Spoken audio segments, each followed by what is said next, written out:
Samajwadi party ने अभी कांशीराम साहब की जयंती मनाई, बाबा साहब अम्बेडकर की जयंती भी समाजवादी पार्टी मनाएंगे, इसका कितना असर देख रहे हैं आप यूपी पर? देखिए, मैं अक्सर कहता हूँ समाजवादी पार्टी का पीडीए एक नारा है, विचारधारा नहीं है।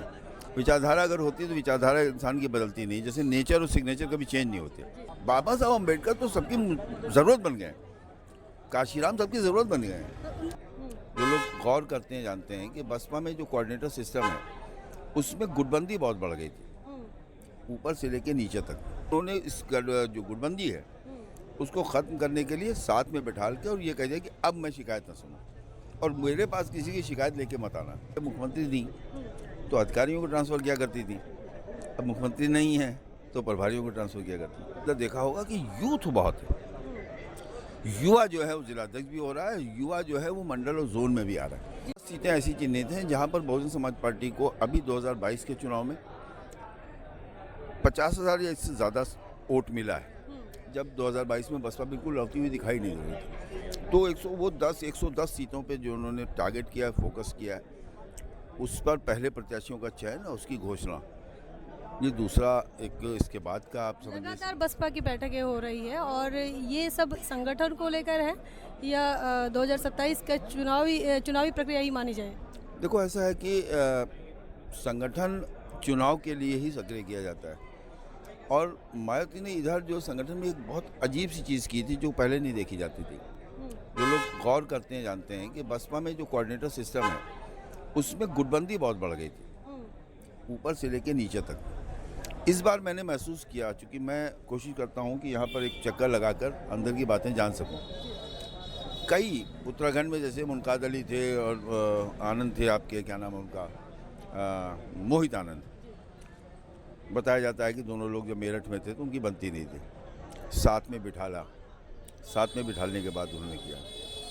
सहारनपुर में इसी तरह से बेनीवाल, नरेश गौतम, हाजी सरफराज राइन, इन लोगों के बीच में बताया जाता था कि बहुत अच्छे संबंध नहीं है, साथ में बिठाला, पूरे मंडल के जिला अध्यक्षों के साथ बिठाला और एक दूसरे को सामने कराकर एक दूसरे को टाइट कर दिया कि देखो ये चलेगा नहीं। इसी तरह दूसरे मंडलों में भी उन्होंने, तो ये एक उन्होंने इस जो गुटबंदी है उसको ख़त्म करने के लिए साथ में बैठाल के और ये कह दिया कि अब मैं शिकायत न सुनूं और मेरे पास किसी की शिकायत लेके मत आना।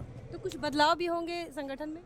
वो तो बसपा की एक प्रक्रिया है। मैं हंस के कभी कभी कहता हूँ, मायावती जब मुख्यमंत्री थी तो अधिकारियों को ट्रांसफ़र किया करती थी, अब मुख्यमंत्री नहीं है तो प्रभारियों को ट्रांसफ़र किया करती है। प्रभारियों का ट्रांसफर होगा? हाँ, तो वो इस मंडल से उस मंडल, इस मंडल से उस मंडल, उसके अलावा कोई दूसरे राज्यों में भी भेजा जाता है, दूसरे राज्य के लोगों को बुलाया भी जाता है। लेकिन एक चीज़ हुई है, अब जिलाध्यक्षों को आप देखिएगा, अभी आपने अंदर देखा होगा कि यूथ बहुत है, युवा जो है वो जिलाध्यक्ष भी हो रहा है, युवा जो है वो मंडल और जोन में भी आ रहा है। तो ये एक परिवर्तन, बड़ा परिवर्तन है। आकाश आनंद की लगातार उत्तर प्रदेश में मांग है, क्या कुछ आसार लग रहा है कि उनको यहाँ जिम्मेदारी दी जाए?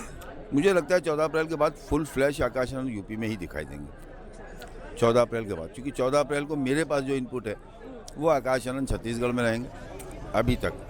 अब अंदर कोई परिवर्तन हो जाए और उनको आकाश आनंद को लखनऊ बुला लें तो एक अलग बात है। जिस वक्त मैं आपसे बात कर रहा हूँ उस वक्त तक आकाश आनंद छत्तीसगढ़ में है, 6 तारीख को केरल में है। तो ऐसे में अभी मैं 14 अप्रैल तक तो उनको यूपी में नहीं देख रहा हूँ, लेकिन 14 अप्रैल के बाद आपको आकाश आनंद उत्तर प्रदेश में दिखाई देंगे और जो प्रभारी घोषित होंगे उसकी घोषणा शायद आकाश आनंद द्वारा ही की जाए। समाजवादी पार्टी ने अभी कांशीराम साहब की जयंती मनाई, बाबा साहब अम्बेडकर की जयंती भी समाजवादी पार्टी मनाएंगे, इसका कितना असर देख रहे हैं आप यूपी पर? देखिए, मैं अक्सर कहता हूँ समाजवादी पार्टी का पीडीए एक नारा है, विचारधारा नहीं है। विचारधारा अगर होती तो विचारधारा इंसान की बदलती नहीं, जैसे नेचर और सिग्नेचर कभी चेंज नहीं होते।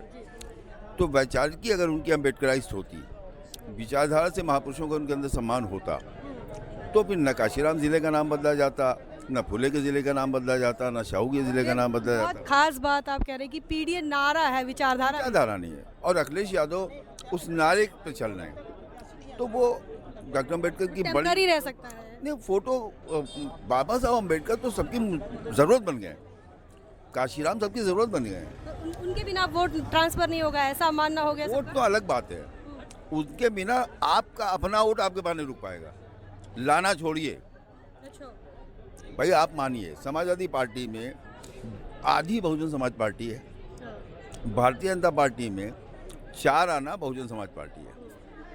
तो समाजवादी पार्टी में त्रिभुवन दत्त हों, राजीव वर्मा हों, रामचंद्र राजभर हों, अतहर खां हों, नसीमुद्दीन सिद्दीकी हों, आर.के. चौधरी हों, इंजी सरोज हों, तो ये तमाम जो नेता हैं वो समाजवादी पार्टी में हैं और वो सब काशीराम के तराशे हुए, काशीराम के तैयार किए हुए लोग हैं। और जब तराशते और तैयार करते थे तो यही कहते थे कि हमारी मशीन का पुर्जा दूसरी का फिट नहीं होता, तो मजबूरी में वहाँ हो सकते हैं, लेकिन अपने मसीहा के प्रति वो भी देख रहे हैं कि कितना सम्मान हमारा लीडर कर रहा है, तो वो उनके पास के जो लोग हैं वो रुके रहें, उसके लिए दिखावा करना ज़रूरी है। अखिलेश यादव वही कर रहे हैं। कल जेवर एयरपोर्ट का जो उद्घाटन हुआ उसका भी तो असर होगा। हाँ, बिल्कुल होना चाहिए, असर होना चाहिए, असर जनता को लेना भी चाहिए, क्योंकि अब तक उन्होंने जितने एयरपोर्ट का उद्घाटन किए हैं उसमें घास उगी हुई है, वहाँ से कोई फ़्लाइट चल नहीं रही है, वो केवल उद्घाटन होने के बाद से बंद पड़े हैं। और इस एयरपोर्ट पे उन्होंने कहा कि उद्घाटन तो हमने कर दिया है, लेकिन फ़्लाइट इसमें 6 महीने बाद शुरू होगी। अच्छा, मतलब वो भी चुनाव को देखकर ही लग रहा है। उत्तर प्रदेश का भी चुनाव है, कर्नाटक, वहाँ केरल का भी चुनाव है, महाराष्ट्र का भी चुनाव है, सब गोदी मीडिया बताएगा। जैसे आप देखिए उत्तर प्रदेश में इतना विकास हो रहा है, तुम्हारे यहाँ भी विकास करेंगे, लेकिन उस विकास का जो साइड इफ़ेक्ट है कि जितने भी एयरपोर्ट हैं, कुशीनगर का एयरपोर्ट आप जाइए, आजमगढ़ का एयरपोर्ट आप जाइए, आपको वहाँ फ़्लाइट नहीं मिलेंगे। एयरपोर्ट बना हुआ है, इंफ्रा तैयार है, अब बनाया जाता है इस सरकार में जो कुछ वो अडानी के लिए बनाया जाता है। एयरपोर्ट तैयार होते हैं, अडानी को दे दिया जाता है। आरोप लगा रहे हैं। आरोप नहीं, साबित है। लखनऊ एयरपोर्ट अडानी को दे दिया गया, फैजाबाद एयरपोर्ट अडानी को दे दिया गया, तो सारे एयरपोर्ट बाद में उनको दे दिए जाते हैं। तो इसलिए एयरपोर्ट वगैरह को अब विकास नहीं माना जाता। इंफ्रा देखिए, अब जैसे हॉस्पिटल्स बनते हैं, बिल्डिंग बन जाती है, मशीनें खरीद ली जाती हैं, टेक्नीशियन नहीं होते, अपॉइंटमेंट नहीं होते, नौकरियां नहीं दी जाती।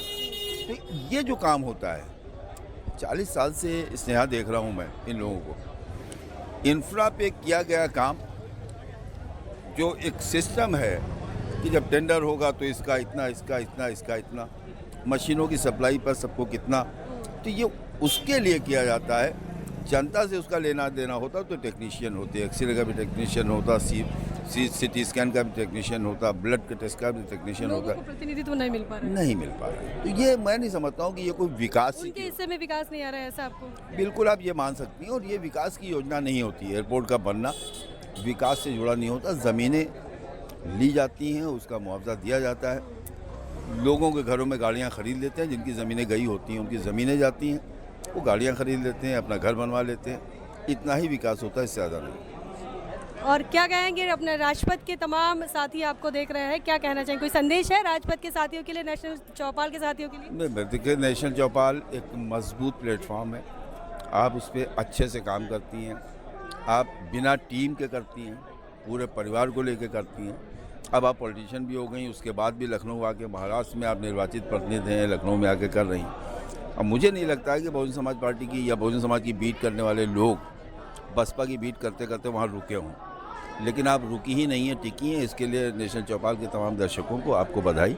राजपथ के लिए भी 2 शब्द। अब राजपथ आप देखते हैं, जब कमी होती है तो बताते हैं, बस इतना सा है कि राजपथ को ये देख के मोस्ट प्रिडिक्टिव पत्रकार है, सबसे ज़्यादा प्रिडिक्शन आपके पास होते हैं, सबसे ज़्यादा जानकारी आपके पास है। अब वो उसके लिए मेहनत करनी पड़ती है, इसमें संबंध बनाने पड़ते हैं और पेट के अंदर बहुत सी बातें रखनी पड़ती हैं। जैसे मैं तमाम बातें कहता हूँ, जिस वक्त मैं कहता हूँ मुझे गालियाँ पड़ती हैं, 10 दिन के बाद आदमी कहता है नहीं सॉरी मुझे गलती हो गई।